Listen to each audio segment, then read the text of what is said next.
Everybody, welcome back. Episode 18, the Fast Motor Podcast. Elijah, and my dad Randy, your hosts. The guest announcement that went out, that will be next Monday. Miscommunication on my part. I didn't specify the date when I reached out and connected. So he'll be on next Monday. So super excited for that one. That'll be a good one. But tonight, just Dad and I.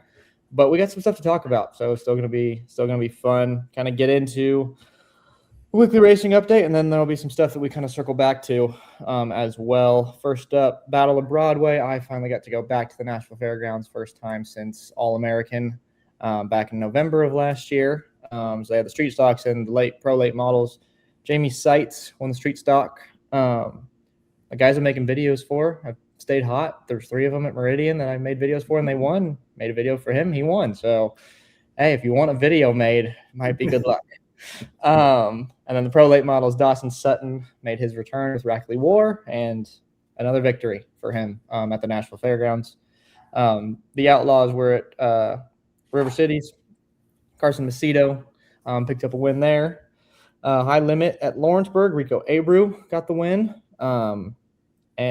But I'd say the show was probably Kyle Larson, who had to go to the back. Came 20th, back up to second. Was making about a pass a lap there at the end. Pretty fun to watch. It was a good race. Or 2 or 3 on the last lap, I think. Yeah. He did. I think he got 3 on the last lap or something. Yeah. So crazy. I mean, he was moving. But again, Rico kind of set sail early and had the lead there. The Smart Mods were at Franklin County. Jake Crum got the win.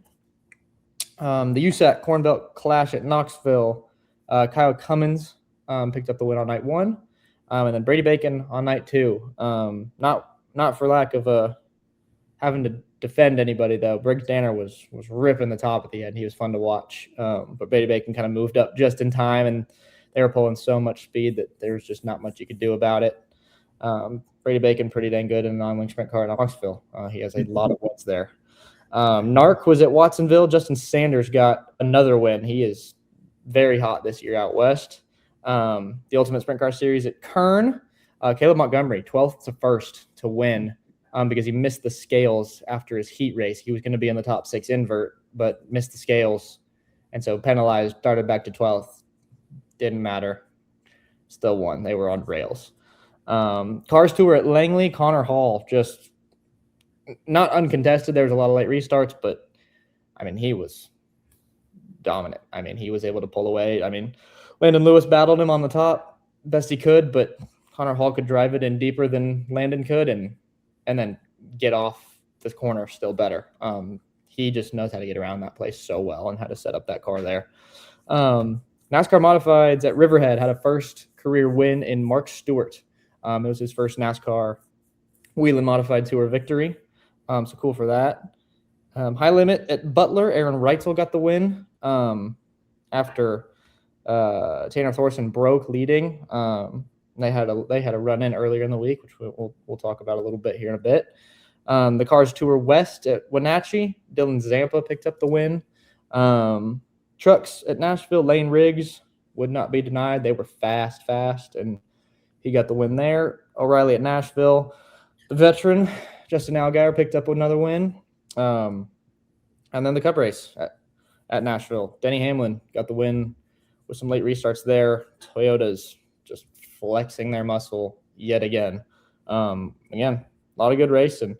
Yeah, like I said, talk a little bit about the Aaron Reitzel and Thorson deal. I mean, not much to tell as far as the issue, but Dad, kind of what are your thoughts on that? I think before getting to that, talk about Abreu winning. Yeah. That he seems to be making headway. Won Knoxville a couple weeks ago. Mm-hmm.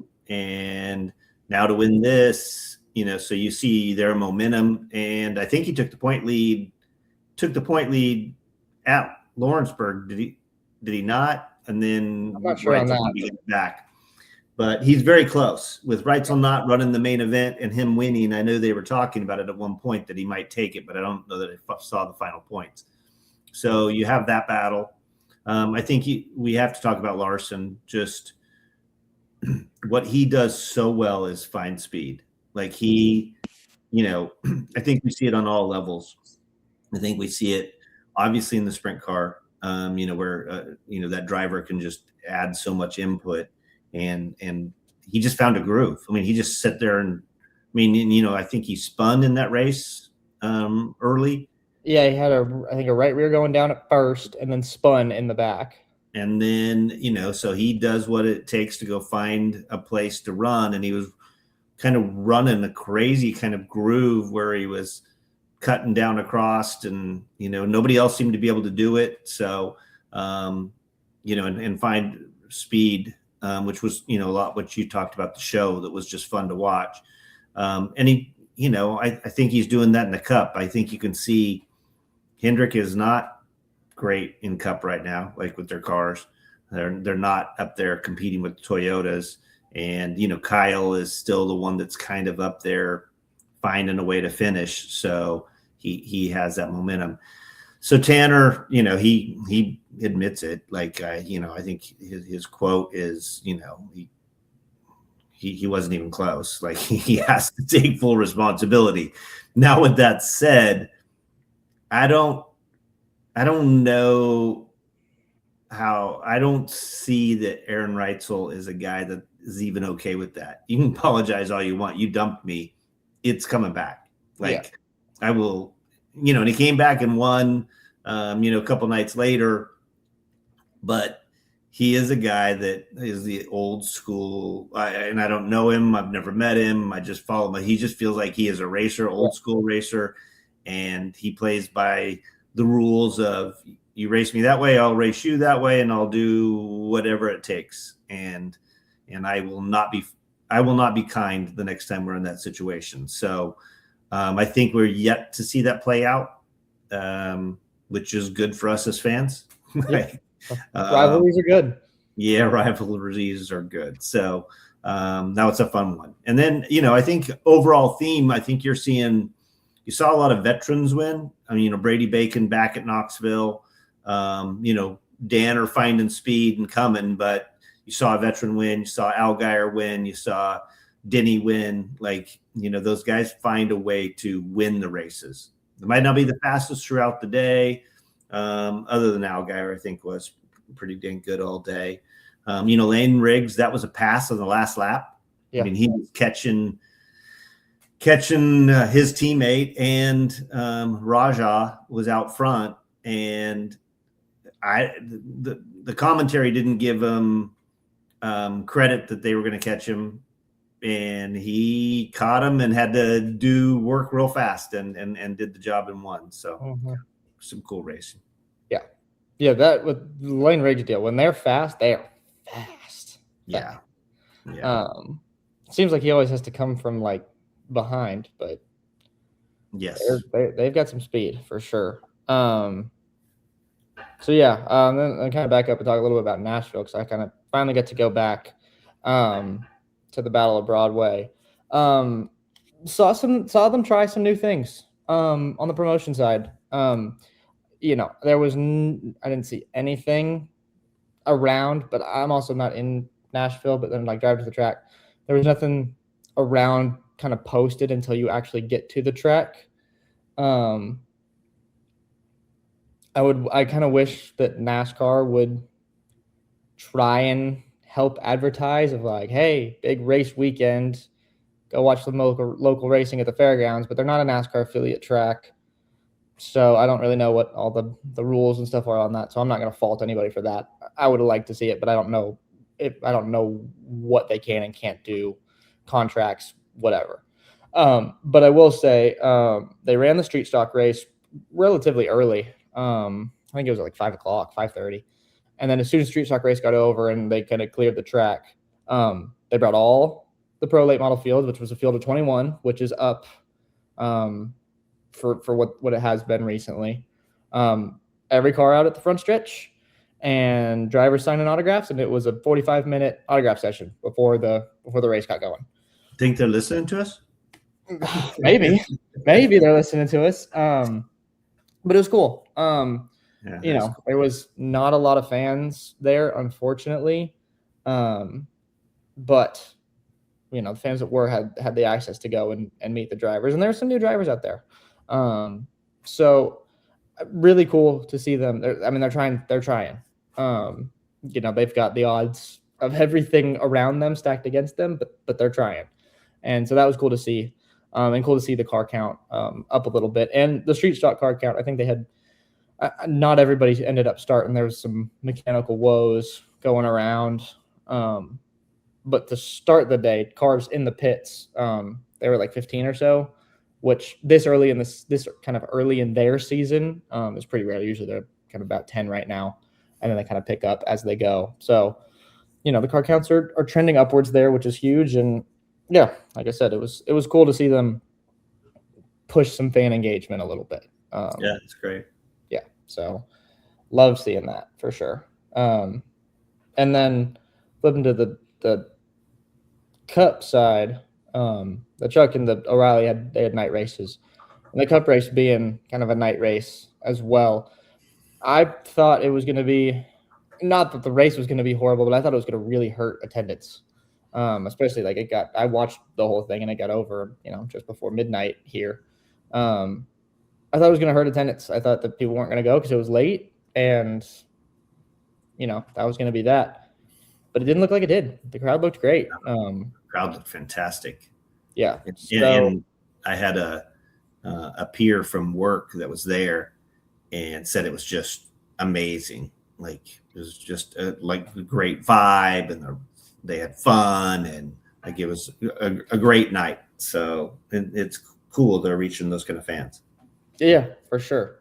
And I think they did like a kickoff weekend event kind of at Broadway at one of the bars, and you see some of the local bars. Like, I know Chiefs, which is Eric Church's bar, was on somebody's car, and Tootsie's, of course.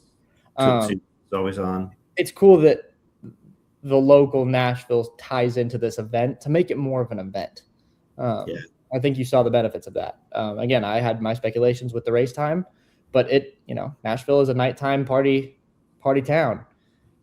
And they kind of played into that a little bit. I thought it was fun. I saw Darius, that's now an part owner of Legacy, was playing outside the trailer, in the garage, which is just, I don't know if I haven't been around Nashville a lot, but you see that, right? You see these singer-songwriters in your hotel lobby and in the morning and at night, and you see that vibe all around. So to see him playing behind a trailer was just so fitting for that city. So pretty cool. Yeah, no, it was cool. I'm bummed I didn't get to go. I was coaching travel ball. But hopefully I will go and be able to see that vibe in person. Because the people who were at the event seemed to have just absolutely loved it and had a blast, and it was good. And the race was great. It was a super entertaining race. There's a lot of on-track passes, battles for the lead. You had Larson and Bell battle for the lead. You had Bell and Briscoe battle for the lead, and then you were 3 wide coming to the white flag, with 1 to go. It was just a good race, good event. Yeah. Thought it was all overall very positive weekend for NASCAR and racing in Nashville. So yeah, that's fantastic. Hopefully that gets to continue and gets to stretch a little bit more to the fairgrounds, and we'll keep that going. Yeah. I know you had another point that you read an article that you wanted to touch on, so I'll let you kind of cue that up. Yeah, I wish I could have found it. It's one of those that you on social media read it, and I didn't screenshot it or do it, but I read it last week sometime, late last week, and it was about, a reporter who was called to go cover, Kyle Busch's death. And he was writing pretty much an appreciation and a thank you letter to NASCAR fans. He'd never been to a NASCAR race, knew nothing about it, didn't even understand the trucks, Craftsman trucks or O'Reilly, had never been in a garage area, had never been to a race, was not a race fan, and just how the fans embraced him and just showed what a community racing is. Taught him about the Craftsman Truck Series race and that Kyle had ran it. I mean, they educated him. They took him in, and then, just so he felt that kind of love and community that we all know is in racing, I thought so special. And it was so organic. It wasn't like NASCAR filtered these people in. And then, he talks about the start of the race and just the cars going by and the concussion on his chest of power and sound and how just incredible it was. So, this horrible, event that took place, which is Kyle's death, turning into, this guy becoming a fan, and really seeing the sport in its darkest hour, but seeing how, kind of accepting and kind and generous our fans are. So I thought it was just super cool read. And that he took the time to write it. And he didn't write it in a news release or news press. He wrote it as a reporter on a Facebook and kind of just said, I want to thank you. Like, I just totally appreciated it and had so much, fun in such a horrible incident. Yeah. So. That's cool. It's what you'd hope somebody who goes to a race for the first time would experience. And not everybody going to the race for the first time is a reporter and going to be asking these questions, but that welcome feeling of fans, like it's what you'd hope. And it's what better way to honor and appreciate the life of Kyle Busch than to get that story out of it. Yeah. He was a racer. Yeah. Through and through, pure racer. And a very big icon of the sport. So, his reach is he was able to reach and grab a new fan, even though he is tragically passed. Yeah. Still able to reach out and grab a new fan. I think it's just so, I think we talk about it. It's right. It's why we do this podcast, is because we love the sport and want to talk about the positive of the sport. And I think, the one side, we see the fans, on their keyboards and, I hate Prime. It's streaming. We shouldn't be streaming. But yet Prime's ratings at Charlotte were like sky high. Like, they were the best of the whole year. Like, yeah. And so you see that kind of negative and that, the frustration of a fan, but then you see them, which is exactly what makes the sport so great. Like, just how you've grown up and, even in your role now of taking pictures and going to tracks and, veteran photographers taking you under their wing and telling you how things go, not even understanding your background and how much you've been a part of the sport. And how excited they are to have somebody young coming in and filling those roles. And then, fans at a racetrack and just the acceptance and the kind of the general love for the sport, but, kind of hanging out with each other and having their, their villains and having their, their drivers that they love. Like, I don't know. It was just, he just summarized it in a way that he didn't even know he was summarizing for me. Like, he just talked about all the good that's in the sport that we've seen for so long and have got to enjoy. So that was pretty cool. Mm-hmm. And sometimes we take for granted, I think. Yeah. Yeah. Like you just said, like, people are, they get on and they're, they want to be. I think the fans that you see online don't represent the fans that are actually at the track. Because the fans at the track, I think, you go to a track and you're so welcome, but you can get online and it's not as bad as it once was. I think we're trending in a much better direction as far as a whole fan base. But you could get very negative reviews online, and everybody that's at the track, that's on, especially on the fan side. Some of the people involved will have their own stuff, but people on the fan side, the true fan side, are like, they're just happy to be at the races. And even when they write a critical comment, obviously there's those that say, I haven't watched the sport in 10 years, but I'm on every board writing a negative comment. So you still care about it and you're still watching it. Yeah. But even those that write critical comments that are frustrated, it's a place to voice our concern. Where do you go? The NASCAR ticket office to tell them your complaints. So I appreciate them giving the feedback, because, you can't really write a Yelp review. You can't really, where do you go to, share your displeasure? And I think, NASCAR, for the good or for the bad, is probably one of the best sports at listening to their fans. All they want is for their fans. I don't know that, I think Major League Baseball made some changes that fans were opposed to, but it was for the betterment of the sport. I think, I don't know about basketball. I guess I don't follow it closely. I don't know about football. Football can do whatever it wants and it'll have, fans.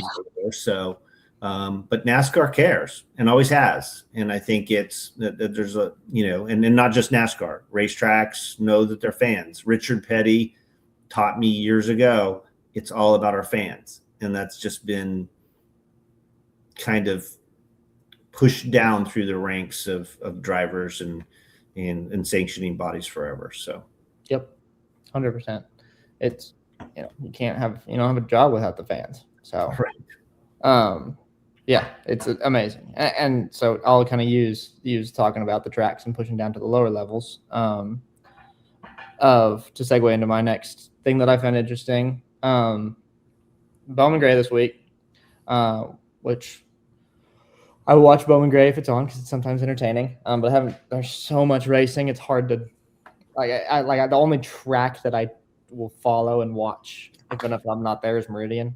But I try to keep tabs on everything. And Bowman Gray, Burt Myers won 100. I think it was a 100-lap modified race. His son Slate finished second to him, and Mike Speeney, who won a few weeks ago, protested him, accused him of using traction control. So I watched the interviews and everything, and what I'm kind of getting into is less about this specific issue, but one comment that stuck out to me is that Bowman Gray doesn't do tech. They don't do a full teardown. So the only way that you can get somebody looked at if you think they're cheating is to protest. Totally opposite approach of which it's an old school place of, like, for example, extreme example, snowball derby, which when you win, it is full tech, full teardown. Like, again, we found out the winner a day later. Which one? I kind of see the beauty in both. Which one is better for tracks, or should it be like reserved for special events? Of like big events will have tech, smaller events won't. What are your thoughts on it? Because you've been on both sides now. You've been a racer. Would you have liked tech every time, or would you have hated tech every time? And as a fan, do you want people to get caught for cheating, or do you want it to be kind of basic? And hey, if you beat me on the track and we're able to not get caught cheating, that's innovation and good for you. Yeah, depended on which crew chief I had, if they're willing to break the rules or not. No, I think there's gray areas that I'm fine with. I think traction control, an illegal engine, any of those, that's black and white, and that's how it's treated. So, I'll talk a little bit about traction control because you don't hear it much any longer. Yeah. And it was prevalent when I was racing. Like, a team wanting me to run it at one point proved to me how many were running it in the truck series at that time. So they put other crew members from the Busch series then, or the O'Reilly series now, in plain street clothes, and had them stand by trucks. And at that time, the traction control, I guess you had to click the on off like 7 times and then start it, and that would trigger it through the electronic boxes, so ignition boxes. So there was something like 15 trucks running it, and we were at Dover, and they were trying to get me to run it, and I just was adamant because we weren't a super team, meaning we weren't cup affiliated, and so if we were ever caught with it, I knew we'd be made an example, and that'd be basically kicked out of the sport because it just had heavy fines. Now, I watched a very prevalent, very front-running Cup team truck tore up, and you knew they had a good backup, and they took the entire wiring harness out of that truck that crashed and put it in the backup. And it's like, why would you do that? Like, you only do that for one reason. So, I didn't ever feel like I needed it. But we knew it was being run everywhere. I mean, I knew the team I had it. I had a teammate at one point that ran it. So I knew it happened. So I'm shocked that we're not hearing more about it. I know Cup has had too wide a tire and too much grip, and they haven't needed it because the horsepower is lower. We start getting up into high horsepower, and we start getting up into tire wear. Now they say it's harder because of all the electronic that are in the vehicles now, and that those are kind of NASCAR. So I think at the Cup level, they have a way to check it. So back to your original question, I don't know that a local track has enough people or time or to keep up with the ever-changing mechanism. So then do you just make it legal so you can run it, which has a cost, or do you just make it for the teams that can get away with it, that can afford, like, it's, it's all, I mean, I would rather say you can run wide open, guys, like, or you have to cut the power enough where a guy doesn't need it, or, Bowman Gray is tricky because you need forward bite, but you got to loosen the vehicle up enough to rotate the tiny, tiny corner. So it's going to be something that you could really use there, because most of the time you get something to roll the corner fast enough, you're losing some of that bite up off. So I can see how it'd be advantageous there. I don't know. Do I want to know the winner 3 days later? I think pre-tech, and you go through, and these are the things you check on every car. And if we all know that, and that's what it's going to be, then that's what it is. And then you win and you weigh it to make sure something doesn't happen there, and you got a winner. And if somebody cheats around that, then so be it. Maybe there's a chance. It's tough because you just don't know the resources to do it right. Know that you can keep up on it. And so then what I don't like is if you want to try to be fair, on a bigger scale, not that everybody pushes the limit a little here or there, or, I have one story I'll tell about cheating. I remember I did a lot of NASCAR press work. So if we were going into a market, I was there 2 weeks in advance, and we were supposed to do like 2 a year. I would do like 8 a year. So, one, I like doing it. I like talking about our sport. Number two, it was good for our sponsors. And, we on the truck level didn't have so much going that you couldn't really do it. So, and we would get Craftsman tools if we did it. So the toolbox grandpas I got because of that. So, so I was in good standing with NASCAR, and I remember us at Daytona, and or somewhere. I guess it wasn't Daytona because I didn't have that crew chief at Daytona, but we were somewhere, and everybody was in tech watching our truck go through tech, and the crew chief immediately called a meeting back in the trailer and just chewed out the team because they were watching tech so close that if somebody was going to give us any grace, they couldn't because we were watching them. So instead of they like check a template and go, yeah, let him go. It's Randy. We like him. And it's close, but it's a little bit, they couldn't fudge that. So, everybody's going to push those limits. Everybody's going to find and push it to the limit and hope you get away with it. And if you don't, then you make that little bit back, and we see it all the time, pushing, and they miss the first technical inspection. They have to go the second one, or they lose a guy. And everybody's like, well, that's so small. Why does that make a difference? Well, we're talking hundredths of a second, or and so you do everything you can. So I don't know that I have the answer, Elijah. I'm not a big cheater. I mean, I would have rather had, I like how cup racing is, to where at least everybody gets kind of a fair shot at what they get. And I know that, the big powerful teams are learning on the engineering side and they're starting to get themselves ahead. But, well, you would say that, but Hendrick's not dominating. No. Gibbs is very strong. Toyota's very strong. So Toyota's has emerged. Manufacturer. Ford hasn't won in I don't know how long.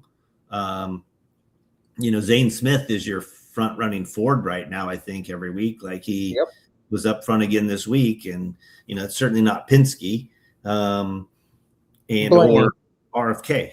Blaney's running great. Yeah, I mean, but Zane Smith is running good for us. Right there with Blaney.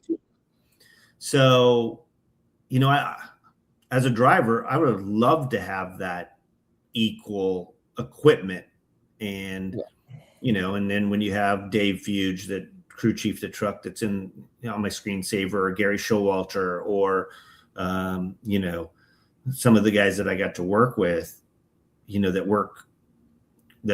work super hard and try unique things. And, Dave that was there, like we tried some really not unorthodox things, but some very futuristic things, but we didn't blatantly cheat. Like, we just ran a shock combination that was unique. We ran sway bars front and rear with real light springs, and nobody was doing that at the time other than maybe Gordon and Cup. But we didn't cheat anything. So traction control. Yeah. But I know it was there. I know who was running it. I know people, and I don't know that I felt like it was given an advantage over me at certain places, but certainly places like a Memphis that was no banking and really low grip, it probably was. Milwaukee probably was. It was a big long corner that you had to rotate and get grip up off. But shockingly enough, I never had it at Nashville and Bakersfield, and those are the two races I won. And those places we could have easily used it. So, I don't know. There's no magical answer, because you can see everybody doing it differently everywhere. Yep. Yeah, no, I agree. It's like my one thing is, if I'm at a race as a fan and I'm watching, I want to know who the winner is when I leave. I like your idea of like, hey, there's this certain checklist. You're going to check these things before the race, pre-tech, and then you weigh the car. And if it makes its minimum weight and doesn't go over on one side, with the scales read it's good, then it's good. And if you got away with something, then hey, you got away with something. And unfortunately, that is going to give a little bit of power to the wealthier teams. But the wealthier teams are already going to win anyway. Yeah, they have the speed; they're going to be able to do it. It's not going to make that's not going to make a difference on the outcome, I don't think. That's my. I mean, look at High Limit. They roll across the scales, and give them thumbs up. They weigh enough. They're good. That's your winner, and it's done. Now, dirt is a little bit unique over a late model on a pavement track, but yes. Do your pre-work. Seal the carburetors, do the, do whatever early tech is, and then call it good. Yep. I agree. But to your point, kind of diving a little bit more into traction control, not that I want people to start cheating, but having something like traction control with how much that was talked about. I think that our sport, I think that at the NASCAR level could use a controversy to be put back on the teams instead of the controversy. And it's not even controversy, but instead of the controversy being put on NASCAR and going, they need to do this, and this, it would be interesting to have that conversation flip back on who's doing, okay, somebody's doing something. Now there's some buzz that people are trying traction control, for example, and having that kind of who's doing what, who's cheating, and those different storylines are always interesting. Yeah, so it's interesting that it's not right. Like I I don't know where that changed. So like in my era, you were always fighting for improvements. Like Chevrolet, we were doing aero testing and we were coming up with a new front bumper or valence or a grill or, a rear tailgate. And you would get it if like, Dodge was getting better or Ford was getting better or whatever. So you allowed this, and it was on Cup level, O'Reilly level, or trucks. Like all of them got improvements and adjustments. You don't hear of those adjustments now. You know that they take the cars to the chassis dynos. You know they take them to the wind tunnel, and NASCAR gets to see. But we as fans don't hear about the small adjustments that the manufacturers get. I'm sure it still happens in some extent because they want parity, right? They want there. So you have that. Now, what you do see, sadly, are kind of lawsuits. Like you see technology being taken, with the Gabe Hart Spire versus Gibbs. And we've talked about that prior is, in our era, the crew chief totally took all of their books with them. Like that was who they were. They established it. And trust me, I get a little bit of both sides, but and basically it's about the communication and the rules up front. Here's what's allowed. Here's what you can do. Here's what you can't do. And then you follow those or you don't. So yeah, it's, you're right. I mean, we don't have anybody talking about, nobody goes to that place anymore. Like, oh my God, Toyotas must be fast. They must be cheating. Now, well, did. They are. I absolutely don't think they are. I've worked with the organization forever on what we do in a job, and they're very honorable in how they approach business and racing. So not saying they are, but I can't believe fans are not going there. And they don't even really go there online much. They go about drivers and they go about NASCAR. I think since the next gen car, because they're getting a lot of stuff from NASCAR itself that they maybe just assume that nobody can cheat like that anymore. And the penalties are heavy, right? Penalties are heavy. Hendrick got caught changing those events that first year. There was lots of part abnormalities that teams would then adjust or not adjust, they would say, and that it was like an inner wheel locking something. So there was all of the different pin things. So there was a lot early. But you certainly don't seem to be hearing now. But they've also said there's a lot of points, and you probably won't be in the championship hunt if you go screw that thing. So they just, maybe the teams it's not worth the risk with how close everybody kind of already is. Right. Now, with that said, I'm sure there's people figuring things out and doing things, right? Yes. We've seen, over time, we've seen rear windows start pushing down, which gets more down. But like, there's so much. Those people are so smart. Yes. And it's interesting how good they are at finding those little gray areas. Yeah, no, it for sure. Like, I always loved listening to like the Dale Jr. download whenever they'd have like an ex-crew chief on, and they talk about innovation, which was their kind of word for cheating, but like just the different things that they'd try, and just hearing how a crew chief and engineer, just how any of the guys that are involved, and it's not just one guy on each car, it's a team of people. And just how their brains work and how they can look at it. And I mean, now when Emily and I were fortunate enough to go and tour the Hendrick shop and go in their engine shop and see it's not a wind tunnel, it's a laser tunnel.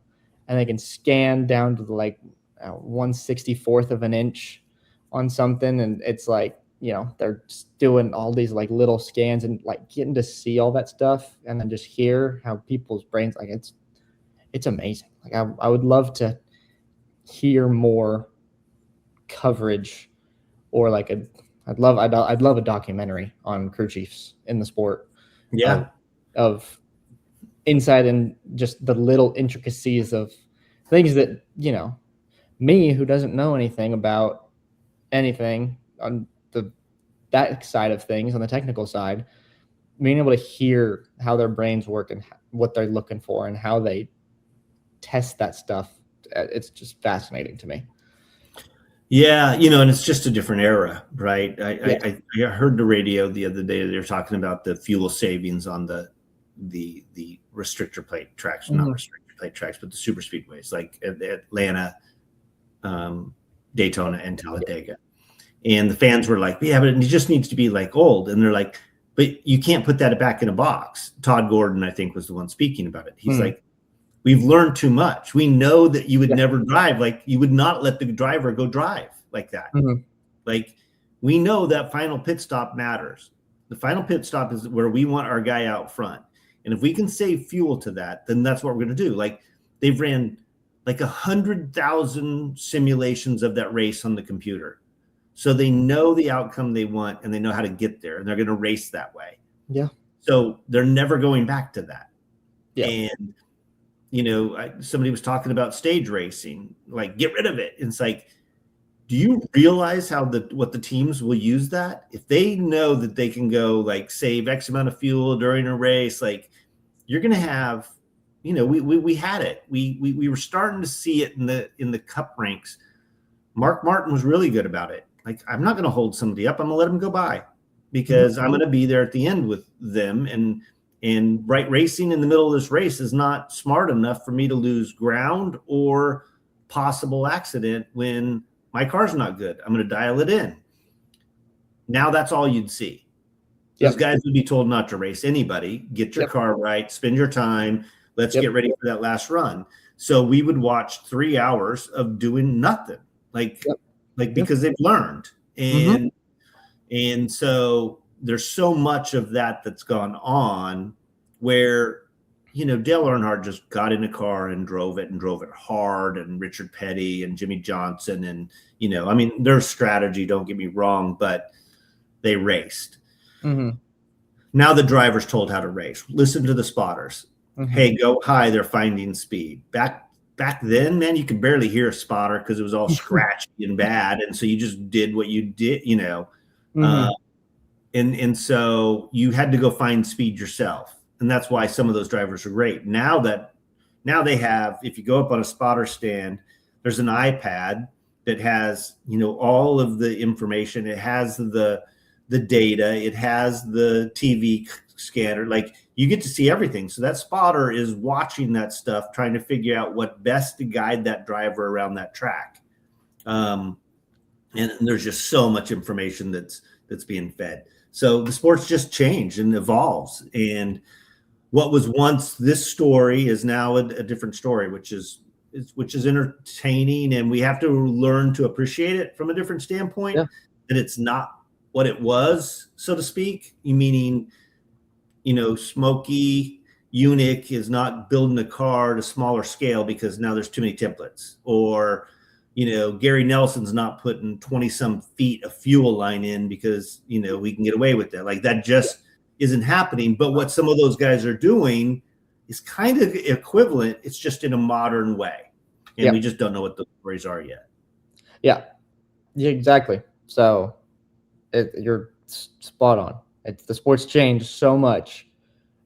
We can't go back to exactly how it was. Now there's certain things that we can, tracks we want to go back to, or certain things like that where we embrace the history of it.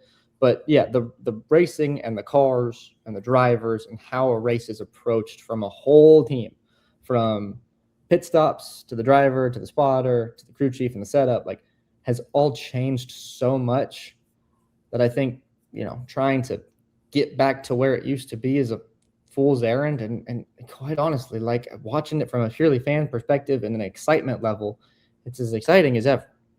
So I don't really want it to go back to where it was. Look at this weekend. You had Lane Riggs coming from the last lap to pass, 2 cars and just barely get by. You have Hamlin fighting off 2 teammates, But you also had strategy in that race too, with that late caution. And Bell caught Smith and passed him. And so, with 12 to go or so, or whatever it was. But it's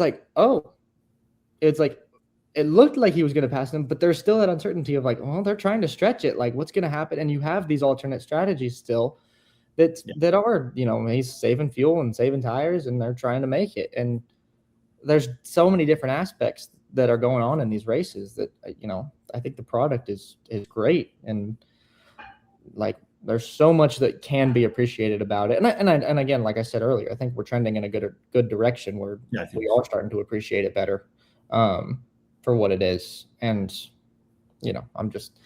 I'm like, you and I both, we're here to talk about the things we love about the sport, the things that we'd like to see change, but trying to offer those solutions to change. Not that we have any power to make these changes, but, celebrating the things, because, we're both passionate about the sport and excited about where it's been, excited about where it is, and excited about where it's going. And they're all different places, but they're all equally as exciting in my mind. For sure. So, well, I guess that was kind of what we got to cover today. We'll be, again, episodes every Wednesday morning on Spotify and YouTube. I know after Brett, people were asking for Apple. I don't know what's going on there. I've tried to jump through that hurdle in a million different ways, and it still says I'm waiting for approval. So when we get the approval, we'll be there. But yeah, so Spotify and YouTube, though, every Wednesday morning. Got a good guest on next week, Peyton Zentgraf. We've already made the announcement for it. So he'll be fun to talk to. And yeah, we just look forward to talking and chatting with y'all every week. See you guys next time.